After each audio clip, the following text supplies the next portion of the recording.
வணக்கம். இன்னைக்கு நம்ம சேனலில் பார்க்க போகிறது மக்கானா கட்லெட். மக்கானா உடம்புக்கு ரொம்பவே நல்லது. அதில் நிறைய நியூட்ரியன்ஸ் இருக்குது.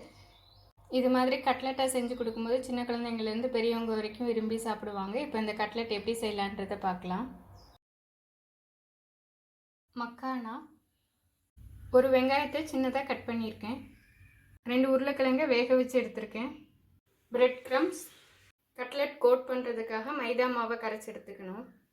1 spoon chilli powder, 1 spoon garam masala, 1 spoon ginger garlic paste, தேவையான அளவுக்கு உப்பு.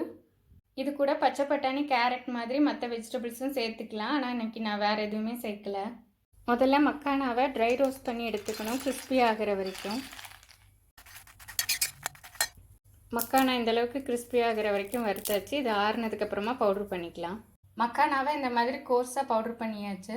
ஒரு பவுலில் நம்ம வேக வச்சுருக்கிற உருளைக்கிழங்கு எடுத்து நல்லா மசிச்சுக்கலாம். உருளைக்கிழங்கு நல்லா மசிச்சாச்சு. இப்போ இதில் நம்ம பவுட்ரு பண்ணி வச்சுருக்கிற மக்கானாவை சேர்த்துக்கலாம். இது கூடவே கட் பண்ணி வச்சுருக்கிற வெங்காயம்,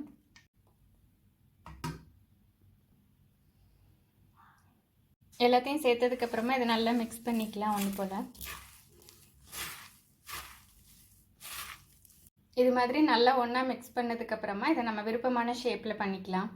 கட்லெட்டை நான் இந்த மாதிரி ஷேப்பில் பண்ணியிருக்கேன். இப்போ இதை நம்ம மைதா மாவில் டிப் பண்ணிவிட்டு பிரெட் க்ரம்ஸில் கோட் பண்ணி எடுத்துக்கலாம்.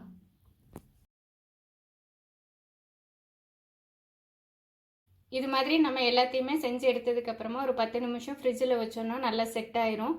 பிரெட் க்ரம்ஸ் ரொம்ப உதிராது. எண்ணெய் நல்லா மீடியம் ஃப்ளேமில் சூடு பண்ணியிருக்கேன். இப்போ நம்ம கட்லெட்டை பொரிச்சு எடுத்துக்கலாம். எண்ணெயில் டீப் ஃப்ரை பண்ண வேண்டாம்னு நினச்சோன்னா நம்ம ஷாலோ ஃப்ரை கூட பண்ணி எடுத்துக்கலாம்.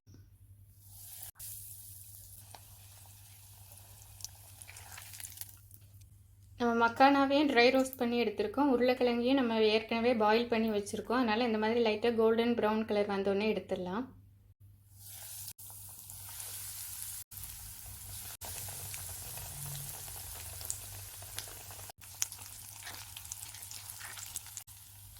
மக்கானா கட்லெட் ரெடி ஆயிடுச்சு. இது சீக்கிரமாகவே செஞ்சிடலாம். அதே நேரம் ரொம்ப ஹெல்த்தியான ஒரு ரெசிபியும் கூட. ஈவினிங் டைம் ஸ்கூல் விட்டு வர பசங்களுக்கு இது செஞ்சு கொடுக்கலாம். ரொம்பவே நல்லாயிருக்கும். இந்த வீடியோ உங்களுக்கு பிடிச்சிருக்கும்னு நினைக்கிறேன். இதை நீங்களும் ட்ரை பண்ணி பாருங்கள். இதே மாதிரியான இன்னொரு வீடியோவில் உங்களை சந்திக்கிறேன்.